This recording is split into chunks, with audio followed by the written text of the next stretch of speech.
सभी दोस्तों से नमस्ते। हमारे कुसुम लोकगीत चैनल पे आप लोगों का स्वागत है।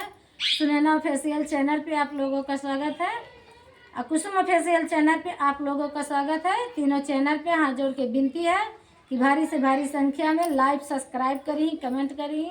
और बहुत प्यारा सा गीत हमारी मम्मी सोहर के उठान गीत सुनाने चल रही। गीत अच्छी लगे लाइव सब्सक्राइब करी, कमेंट करी।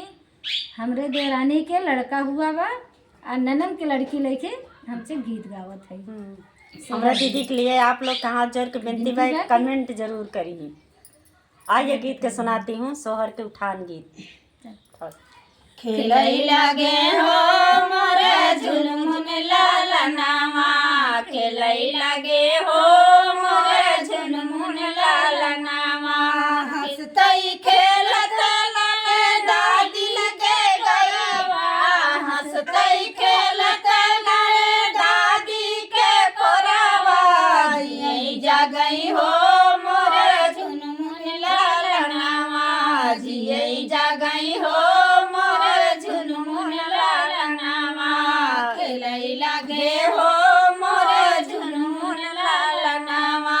खेलई लगे हो मोरे झुनमुन लालनावा।